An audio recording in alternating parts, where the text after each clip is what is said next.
All right, ladies and gentlemen, welcome to another episode of the Irrational Confidence Podcast. We're talking college football, and it is bowl season. These are 9 college football playoff games here, and we got some fun ones. We have the Pop-Tart Bowl. We have all the great ones early in bowl season. These are probably pre-New Year's Eve games. I think all of them on there are before that.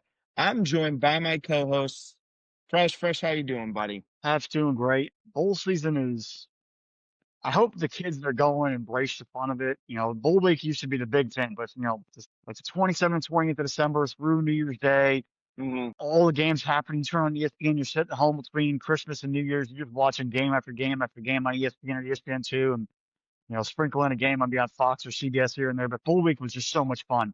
Yeah, everyone's trying to cap off their season with the win. You have teams trying to get their first 10-win season in a long time. We're having the bowl activities, bowl practices, young kids trying to get their chance to shine and get ready for spring.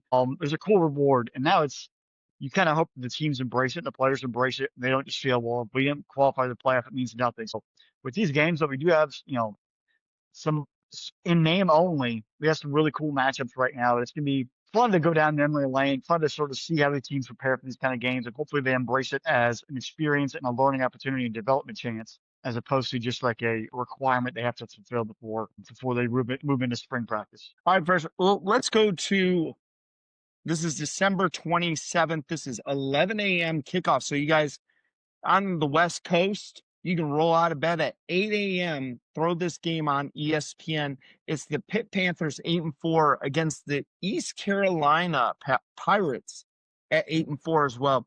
ECU had kind of a low-key, really good season. I don't think they had like a huge win, but for an American athletic team, 8-4, a great year out of them. At time of record is a 10-point favorite. Neither one of these teams has had a ton of kids announced to jump into the portal. This is the Go Bowling Military Bowl. So military and bowling.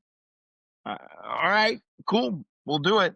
Fresh, what are you looking for out of a team like Pitt and maybe like a team like ECU? Like ECU has been a mid to upper level group of 5 team. What I really want to see just from Pitt, and it's the only thing I'm really watching. ECU, great. You played in the American Athletic, but you were 4th or 5th team in the league. Congratulations. You avoided some of the tough teams. Good solid season, 8-4. But from Pitt, we've seen really good play. We saw the way you came out and dominated Georgia Tech, and then we've seen you completely just lay an egg versus Notre Dame and Miami down the stretch of your last 3 games. How does this team take advantage? Because last year we saw them start out 7-0 and they lost the rest of their games down the stretch. Where's the team's focus at? I don't expect Desmond Reed probably to play. He's been injured in the lineup all year. But how do you pick yourself off the mat and keep building momentum? We've seen progress, but I want to come out here and see them come after it. If they come out lethargic or clunky or even lose, I don't introduce him out unless they're looking over his shoulder. Cade Bell, you need to have that offense humming and go attack ECU and get vertical at the passing game. You built progress the past few years.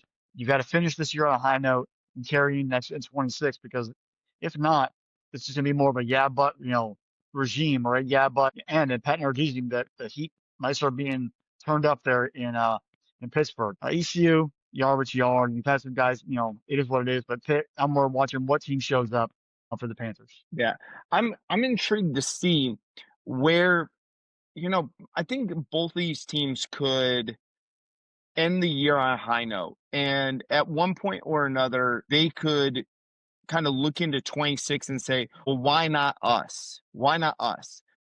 Pitt was there at the end of the season for the ACC up until about, I want to say like week 12, week 11, week 12, right around there. They were playing for the ACC championship game until last when they lost to Miami. That's right. If they won out, they would have been in contention. So they were there, but the clunker versus Notre Dame and the clunker versus Miami, where the doors beat off of them, that sticks with you. It's just like, you get it to that. You're outside of your own weight. You're boxing out of your own weight class. Yeah. And I look at ECU as a program that can kind of look across the field to see Tulane and James Madison and say, that if everything goes right, that could be us. If we, let's say ECU wins this game, I'm with you. That's a big mark on Narduzzi. And maybe We need to have a different conversation about that one. But again, if ECU wins, they could be saying, all right, hey, we're going to be that group of 5 team next year. Or maybe we get something in the portal and we keep some of the guys home instead of being a farm system for the big boys here in this one. So it'll be an intriguing thing for me. I have a soft spot in my heart for the ECU Pirates. I don't have a real reason why. Just It's like not. watermelon.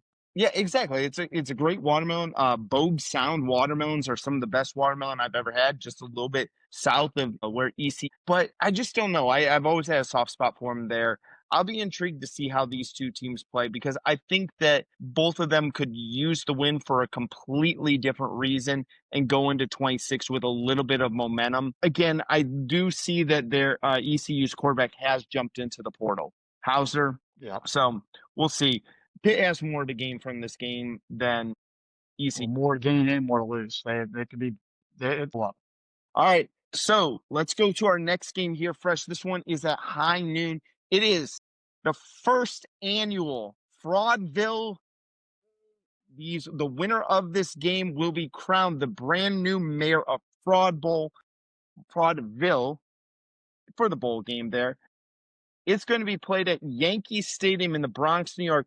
Our top two, well, I should say top two of the top 3 members of Fraudville, the Penn State Nittany Lions at 6-6 and the Clemson Tigers at 7-5. Both of these teams, we had them in our top 10 in the preseason here.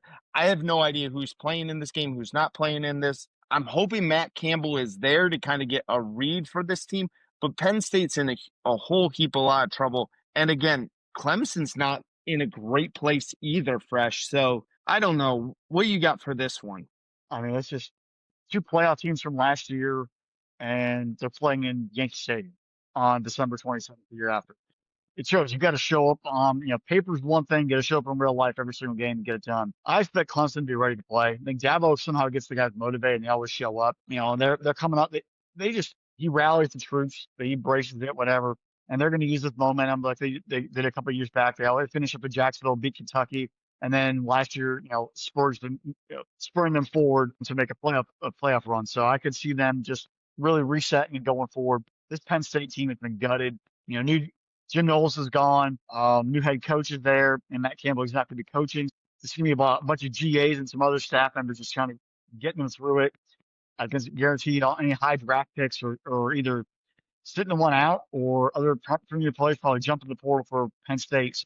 I expect the Tigers to come out here and just run roughshod over Penn State. You might get some valiant efforts from some players for the Nittany Lions to try to impress Matt Campbell, but for the most part, he's going to clean house and move forward, and I think Clemson is going to handle business pretty quickly. I'm going to be intrigued by this one, especially if a lot of the starters from Penn State are opting out, or the kids, like you said, the kids that are draft eligible. I don't blame them for opting out of the annual Fraudville game. And this is the Pinstripe Bowl, everyone here, by Bad Boy Mowers. Okay. You think, though, and I'll throw this one back at you. I think we could see a very unique Penn State team because if a bunch of the juniors and seniors are opting out of this game and not playing, and with Penn State not having a very good recruiting class, I mean, one of the worst in the country right now, they know Matt Campbell has got to bring in a bunch of kids out of the portal. But if I'm a freshman or a sophomore and I'm going to hang out and I'm going to stay at Penn State, I might use this game as like you know what, you all think we suck. And yeah, there's a good chance that we're probably going to suck next year. But you know what? I'm going to flex my muscle and show you what I can do. I'm going to show you why I came to Penn State. And I think you could get some of these freshmen and sophomores and maybe a junior or two who maybe was buried on the depth chart there, give a really highly motivated effort to kind of show their new coach coming in. Because I do think there is that little piece of things where you want to impress Matt Campbell. You want to say, you know what? Well, yes, you're going to build a team through the portal probably here in January. I'm one position that you don't need to worry about, or I don't want you to go after my position because I'm going to show out of what I can do against Clemson here. It's it's just where that bowl practice is important. Who's going to have a chance to step up and you just show they've grown. And you know what? Even if they come out in the bowl game, they can put themselves in the portal after the fact. It's another way to showcase. That's the motivation I would also use. Right. You know what? Come out here and play your butt off. if you do show out, you still have time to put yourself in the portal because the game will be on the 27th. Get yourself in January portal and go somewhere else and, make a name, make the best of the situations you're in. As a team, both these teams put themselves here. You put yourself playing in the Bronx on December 27th. You have to now pick yourself up and move forward. Yeah. I was looking at Clemson's recruiting class too, though. Like, we want kind of poo-poo all over Penn State's recruiting class. Clemson, only 20 commits signed in this last cycle, and only half of this was a program that was a top 5 recruiting class year in, year out, top 10 at the worst, and they're down at 19, 20, depending on what one you're looking at, and then only bringing in 10 kids that are rated as a 4-star prospect. Let me ask you this, Fresh. Maybe this is a better question that we should be talking about. Have we seen the death of Clemson being an elite level program? Yeah. I mean, I don't think they're NIL guys. If they were going to step up, they would have stepped up by now. I think that the shine is is worn off. They won their 2 titles. They did what they had to do. But the reason why they won those is they found a quarterback. They had Deshaun Watson, obviously had many off the field issues. Trevor Lawrence, they had quarterbacks that were able to show up and get it done. And they had receivers who, Samuel Watkins was great. They're always going to find athletes who are going to show up and make plays. But in their run of dominating the ACC, they followed up after Florida State when, Florida State had their run there, early 2010 area. And then Clemson sort of piggyback from there. But that's done. Miami has it now. You shouldn't see the NIL flex there, and they actually got a playoff win. Virginia Tech will see what James Franklin can do. But I think Clemson's run of being the elite in the league is fading quickly. And as a national title contender, I think those days are done. Let me ask you this. Going into next season, would you consider them a top 40 team? Top 40. I'll give you a top 40 in the country. I'm not going to give you a top 25. Maybe top 20. Maybe like number 21, 22, somewhere in there. Because there's going to be some talent on that team, but having to replace Cade Klubnik, that just shows the quarterback situation is not going to be much better. He's actually been somewhat productive. The receiver talent is dropping off. There's no T. Higgins walking through that door. No DeAndre Hopkins walking through that door. They're going to have some talent on defense, but they're not going to be a top 20 elite football team moving forward. Yeah, I'm unless Tyler Spartanburg comes and really starts pissing off Dabo again. I don't really see them becoming an elite football team back at top tier level. I'm intrigued by the Christopher Vizina kid, the sophomore that they have behind Klubnik. I wonder if, again, I don't have it in front of me, if Klubnik's playing or not in this game. This could be one of those kids that steps up and balls out, and we kind of sit there scratching our head going, were you just committed to Cade Klubnik because the Viscina kid, or Viscina, I have no idea how to pronounce his name. The backup for Clemson there, he's a fairly decently rated prospect coming out. I'm intrigued if we were like, no, we're so committed to Klubnik, but the backup was actually a little more talented, or Klubnik was a top 5 quarterback in the country coming out. Right. And he's got to do a playoff game. I mean, he's showing up. He hasn't played bad. He has no supporting cast. The offensive line for Clemson has been terrible. And that really, they can't run the football and they have no one to block. I don't care who the quarterback is. Unless you're Michael Vick, you're probably not going to be successful. Right. So I was just intrigued by him. I'm interested to see if he gets a run in this game, how he kind of shows up. I don't expect Klubnik to play. There's no benefit for him to play this game. Right. I do not consider, going into 2026, I do not consider the Clemson Tigers as a top 40 team. I would say they're right around, for me, 44, 45. I get it. There's going to be some talent on that team, but with what I've seen the last couple of years of them just laying egg after egg after egg, like you're competitive for like a game or two, you get up for a game, but you just look awful throughout the season. And I think college football has passed Dabo by, and I don't think he's built for this day and age of college football, but no one wants to be the guy who tells him no and that you need to kind of step down and try something different. You're stuck in your ways. He won 2 natties. Right. He earned his right to stay around as long as he wants at Clemson. Right. But he has to be more involved in the portal to go get elite players. That the NIL factor of bringing guys in, he can't outbid them anymore. That realization, he's got to have a come to Jesus moment. Pun intended. He's have a come to Jesus moment. Absolutely. And I really do think like something's got to have major changes at Clemson. All right, Fresh, let's go to the best bowl of the weekend here. It's at 3:30 on ABC. I got already all set for you. Georgia Tech is going to be playing the BYU Cougars. And ladies and gentlemen, yep, it's true. It's true. It's the one only. It's the Pop-Tart Bowl. Don't We got spoil your that going dinner. for you. Man, hey, 2 Pop-Tarts already. I'll eat on camera for it. I know it's probably bad, like, viewership to Huh, enjoy it. Strawberry Pop-Tart's not bad. I'm a brown strawberries are sugar best. guy. I'm a brown sugar guy. Listen, Fresh, I think this is going to be an entertaining game. I think this is one of those games where majority of kids on this team, on both teams, are going to play in this game. Haynes King is going to, lace it up one more time to play for the Georgia Tech Yellow Jackets. Herr Bachmeyer, season for a true freshman that he's had for that, and LJ Martin. Hopefully, he plays in this football game. Although he might be the one that, like, do they pull out? But the Pop-Tart Bowl has kind of become for me, for years, it was always the Capital One Bowl down in Orlando. It was always like that one bowl that was not like part of the BCS or part of the group of New Year's Day Six or anything like that. Is the one bowl where I always felt like both teams played really, really hard in.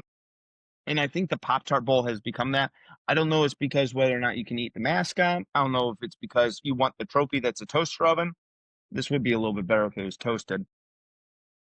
I just think this is one of the better bowls where kids, for some reason or another, get up and play. And maybe it's because they're college kids eating Pop-Tarts. Why not? It's become a cult classic. It's a cool little gimmick. It gets people's eyes to watch, especially on you're going to get the engagement. People are going to watch it to see what the Pop Tart is, what's the final, like all that stuff. Who gets the MVP? All the other things that make bowl season fun. It's in Orlando. You get a bowl week down there. You get a Disney World, Universal, wherever.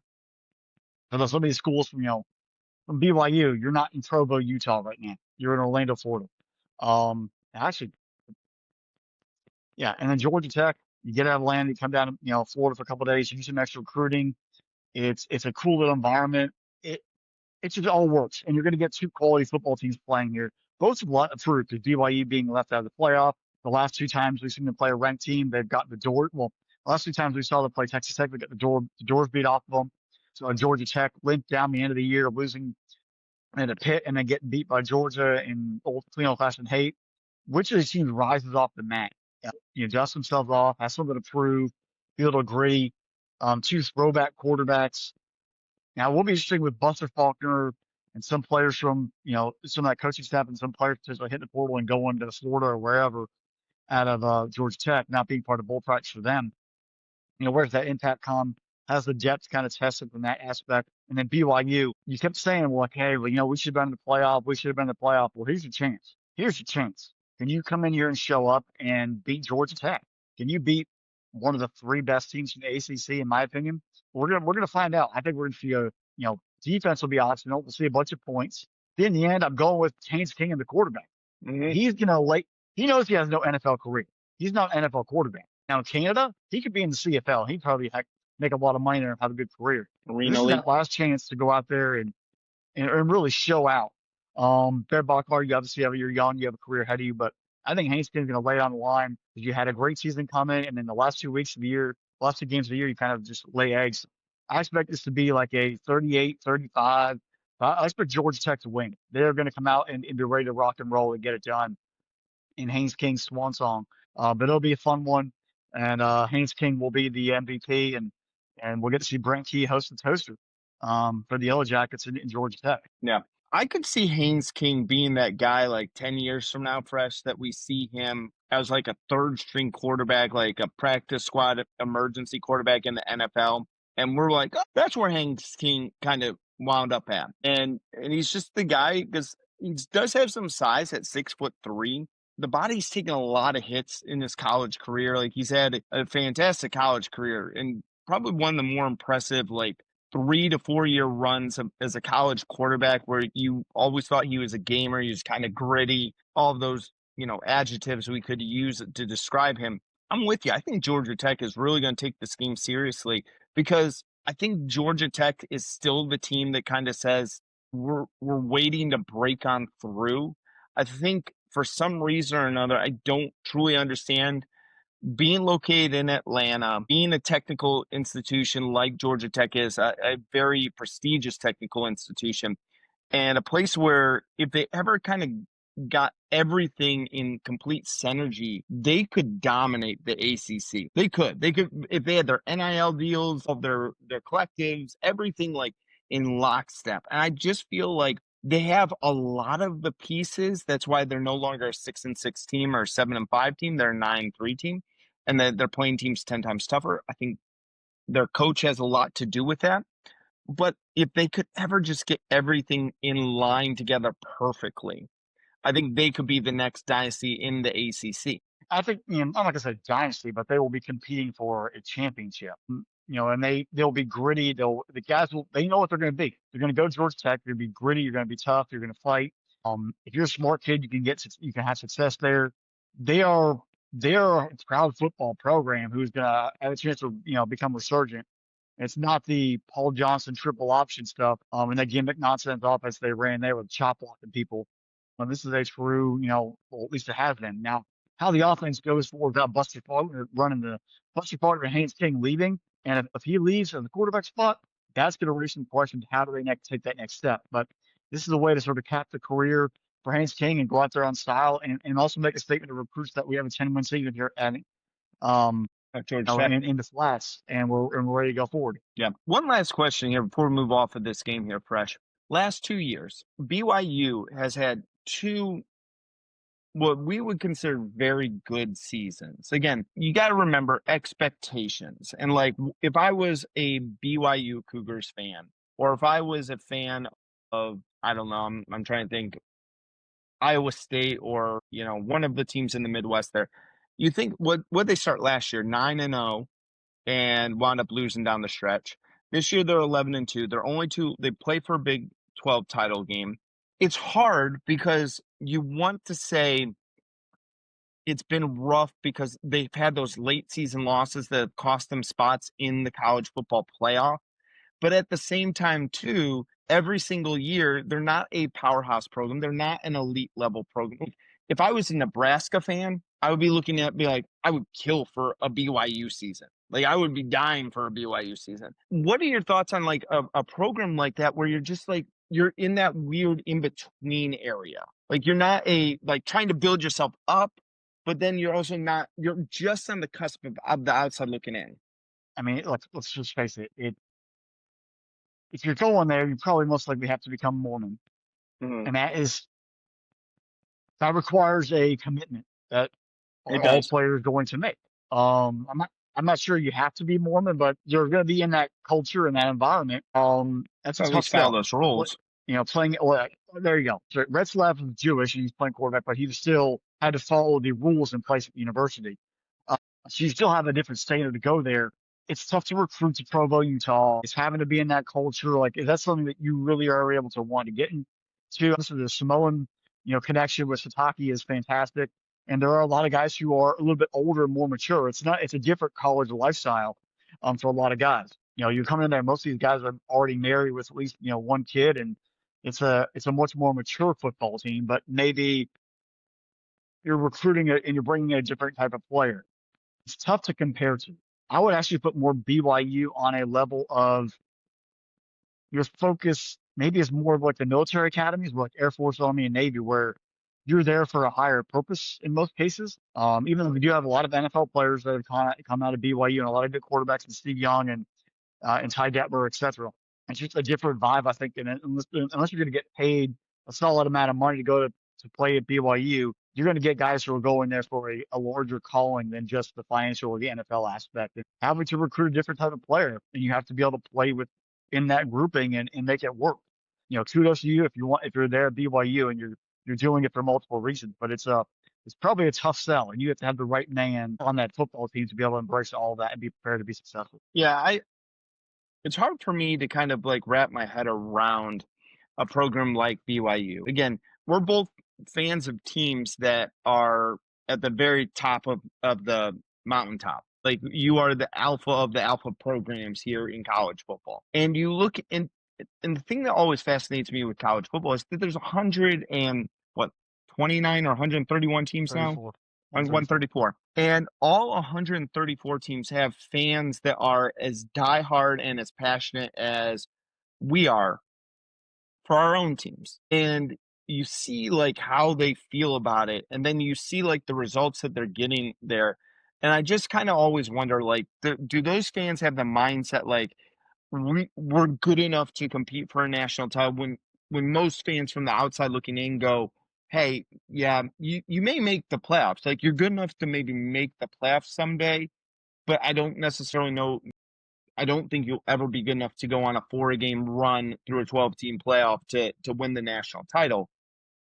And then if they're realistic in saying like we understand that we can't win the national title, but if we could year in year out win the Big 12, like a couple, out of 5 years, we win 3 out of the 5 Big 12 titles. We go to the playoffs 3 out of 5 years as well, or maybe we go in 3 years as a conference champion, and then 1 year we have this great year, and we there are 2 teams in the Big 12, and we make a at-large bid. And I think that fan base, though, would look back at it and go, like, you talk about the glory years of old college football, and you feel like that the playoff has kind of diminished that. But then I look at programs like BYU, and I said, maybe not necessarily. Like, if you get fans that are honest with themselves about not being national title contenders, but be able to look back at, like, a period of time and look at it back fondly and how you remember that, hey, that may be just as good for that fan base.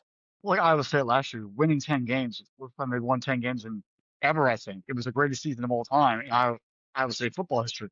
Expectations for each program needs to be within the right perspective. Boston College, 8 wins for Boston College. They have Matt Ryan. They won the ACC. Their expectation now is like that. Mm-hmm. You have to be realistic yourself. That's probably not going to happen anymore. But you have to like if we get 8 wins, 8 season, it's where you have a modern perspective on who you are and what is truly a good season, a bad season, or an all-time like, man, we've overachieved. Mm-hmm. Like Arizona State last year. There's only like 12 teams, maybe even 10. There's only 10 teams in the country that are really national championship contender worthy. Only about 6 have the roster. And then you have like the cheat stories or like the good-hearted stories, and then you have the group of 5 teams like, you know what, it's great. It's the David versus Goliath, but you have to also put yourself in perspective of who you are, and don't like Nebraska. You're an 8-4 program forever. Just deal with it and move on. Your days of winning national championships those are on VHS tapes. Right. It's accept it. Right. And I look at a program like Nebraska that would love BYU's success. I look at a program like last year, like Arizona State. Like people, if you're an Arizona State fan, forever you're going to talk about the 2024 season. Like you are. That was an amazing season. And again, we argued at the beginning of this year, Arizona State got a bye. Like people will forget, they got a bye in the playoff. And outside of maybe a really, really stupid defensive call and a little bit of assistance from the officials, they had Texas on the ropes. But again, I think I look at programs that are outside there that we both enjoy, that we talk about, like West Virginia, or whether it's again Arizona State, Iowa State. I would have said Texas Tech prior to coming into this season. I think sometimes that gets lost in this whole thing because everything is so centered around the playoff and the national championship now that we don't take it back and go like the expectations of this program, and they overachieve the expectations of the program year in and year out. And I look at a program like BYU and say, hey, they're doing that. Yeah. You have to be honest with yourself and who you are. It's not the NFL. The NFL is made for people to ever really compete for a Super Bowl, but you kind of know by unless October. You're the Browns. Unless you're the Browns, yeah, or the Giants. You're probably, Jets. It's going to be tough. Or definitely the Jets. All right, Fresh, let's go to the local game. This is at 7:30. Virginia Cavaliers, again, talking about expectations and stuff, overachieved beyond everyone's expectation. 10-win season for UVA, 10-3. Going against, in my opinion, still one of the biggest frauds in college football, the Missouri Tigers. 8-4 on the year for them. This is going to be played in Jacksonville here in our neck of the woods. Gator Bowl, 7:30. Right now, Missouri is a 4-point favorite in this game. Missouri did have 8 kids already jump into the portal. UVA, not that many from, according to 24/7 right now here. I'm intrigued to see which one of these teams comes out, because you could see if UVA caps off their season with a win over an SEC team, I don't care if it's over Fraudville, Missouri Tigers. If they'll sit there and say, we won 11 games and we beat an SEC team, good on us, pat ourselves on the back, and then definitely something to build for 2026. Tony Elliott definitely saved the job because he had been on thin ice. But you know what? I have to give Virginia, the administration, credit for sticking with him, because there were some terrible, terrible football teams there in Charlottesville, and they let him hang around, let him develop, and he got it done. Bringing in Chandler Morris obviously helped, but he figured it out and got it done. And they kind of fell short versus Duke, and Duke played him tough, and Manny Diaz played him tough there, and Mensa at the quarterback spot, but they grew up a lot. Overachieved on every level. They won a lot of close games, a lot of close overtime wins. Very resilient, very mentally tough. Missouri tripping over themselves left and right. All talk from Drink, no W support really. And even though they did play Vanderbilt very tough, and if they had the starting quarterback, they'd probably win with Tribble as opposed to going to the backup. That's probably the only game where, when that happened, I think the wheels fell off. If they beat Vanderbilt, you never know. This is going to be a test, though, where the mindset is for the Missouri Tigers, because we know Virginia's going to come out and play. Are the players going to play for Drink, or are they just in there for the NIL money out of the state of Missouri? Now they're going to run for the hills because they know there's nothing really there. It's all just being sold a pipe dream. I'm taking Virginia. I think they have a soul. They have a character. They have a togetherness about them that Missouri doesn't. Yeah, I could see Missouri winning, but I think Virginia knows they laid an egg in the ACC title, and they want to help make right for that mistake or that misstep. I think the Who's, the Cavaliers, the Who's, however you want to call them, they're going to come down here to Jacksonville, and they're going to take care of business, and they're going to beat down Missouri. And I think at that point, the heat might start turning up, even though Drink got a contract extension. He's in discussions of that, which I'm not sure why. Because he won Cotton Bowl and played the third stringers from Ohio State and won a game barely. Right. And what has he done there in Columbia? And if he comes out here and lays an egg, this one, I think there might be a 2-year window, because right now, as we're seeing, buyouts don't matter. These schools they're gonna pay the buyout to get out of situations if they're bad. They'll make the money back one way or another.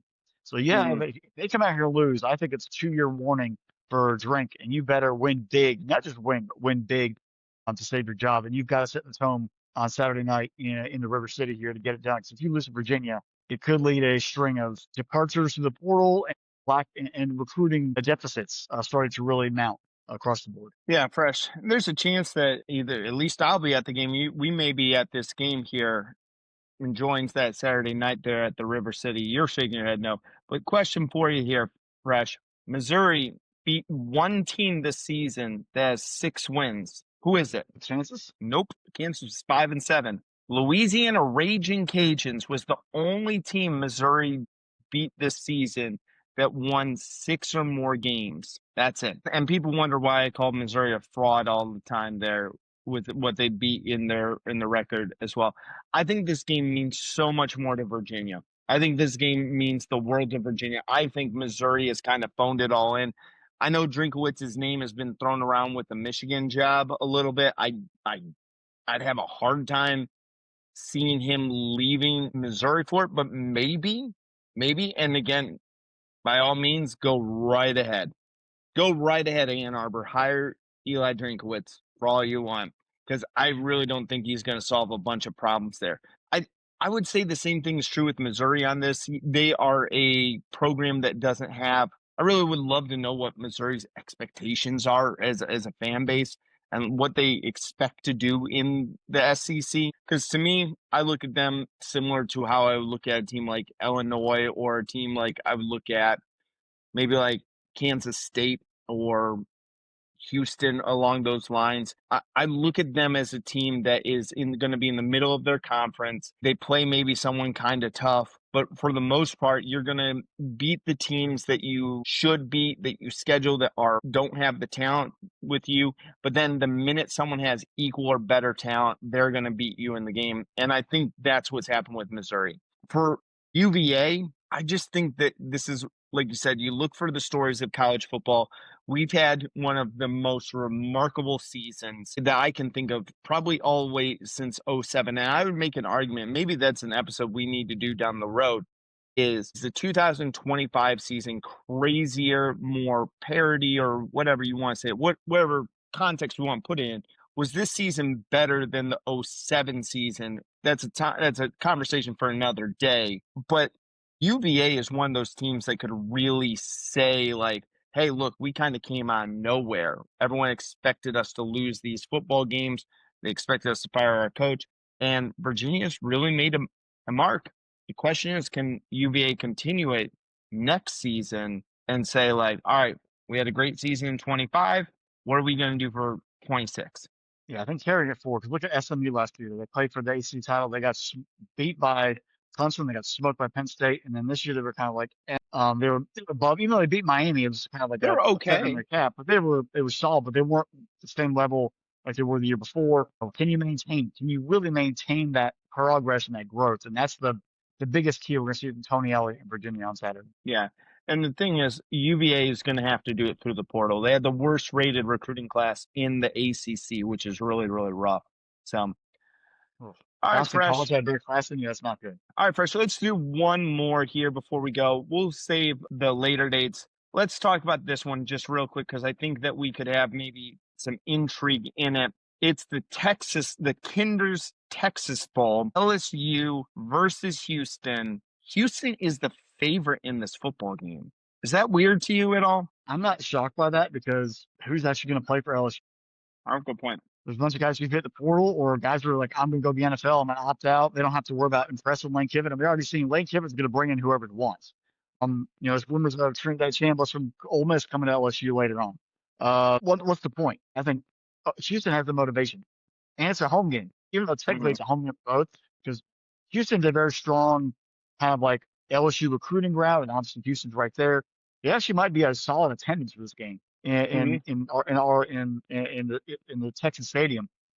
But I think Houston has more to play for, and Willie Fritz has gotten the team playing better. They haven't won a big game either. They've won games. They haven't won the big game. If they can come in here and beat LSU, that's a statement for the Big 12 for them to take that next step next year. This is year 2 of Willie Fritz to turn that thing around. Hunter Wegman has actually beaten multiple SEC teams when he was at A&M. The only, there's a stat they put up there, and like all quarterbacks, he's the one who's done it. So you might get him the last shot at LSU and another chance to get another SEC win, under his belt. I will, though, with all that being said, which LSU Tiger players play for LSU? Right. It's one of those schools where you play for the state, and most, the kids are coming from the state. They're the representatives. Everything's LSU football. There's no other. Tulane, Louisiana, La Tech, UL Monroe, like not even players who go to those schools are LSU Tiger fans. Who's going to step up and play for the state? Who's going to play for Frank, for Coach Wilson, even though he's going to Ole Miss after it? Who's going to play for those guys? Who's going to play for each other? The pride of being LSU Tiger means a lot. I'm going to take LSU to win. I think it's just something, even though, I don't know. I go back and forth, but I think LSU is going to find a way to win the game. It'll be ugly. Kids will play up for it, and they'll just win on pure emotion and trying to showcase for Lane Kiffin. Even though it's a mess right now, we don't know who's actually going to be, dressing out. I just think LSU, they're going to play for the university. They're going to play for the state. And that's going to go a long way in Texas. It's sort of a showcase for Lane Kiffin as well. It's like, hey, don't forget about me. Don't run me out of town. I'm playing for the state, and this is who we're all about. Yeah. Well, we just get another game from Michael Van Buren, part of the Van Buren boys there. Throw up their secret sign. He can. He can run around. Again, I enjoyed watching him, and maybe that's the one. Maybe that's the one kid who really, shows up for LSU and shows like, yeah, this is the difference. Because actually, a lot of those guys have opted out. And Van Buren, if you saw what he did last year at Mississippi State before he transferred to LSU. He actually fits a mold of a Lane Kiffin kind of mobile quarterback, maybe more of a little more of a Right. passer, but he has that mobility. This is a chance for him to sort of showcase, like, you got a quarterback right here. You don't have to go into the four-way, go get Trinidad Chambliss. You can keep me, and we'll be just fine. Yeah. All right, folks. You've been listening to another episode of the Irrational Confidence Podcast. Hey, before you head on out of here, hit the subscribe button, hit the notification bell. Get notified every single time we drop a new episode. You're not going to want to miss it because we're going to preview the next round of the college football playoff. We're going to bring to you more bowl games here, some more fun. It's a great time. It's the holidays. Hey, it really supports us. So make sure you're subscribed up there and you're checking out all the different videos that we drop, whether it's a short, whether it's a full-length episode. Special thanks to our producer, Drew. Without him, none of this is possible. Make sure you check out SpinnableSports.com because the Irrational Confidence Podcast is part of SpinnableSports.com. Like, subscribe wherever you get your podcast from, and engage with us on social media, whether it's the X, Facebook, Instagram, what have you. All right. That's enough for us for this one, Fresh. We'll be back with you guys for week 2, second round of the college football playoff. If I can get out there, and I'm going to, try to finish this Pop-Tart here. Everybody, remember, on Twitter /X, IR Confidence Pod, SpinnableSports.com, Spinnable Sports YouTube channel. Spread the word. Happy holidays, Merry Christmas, and we'll talk to y'all later. Bye, y'all.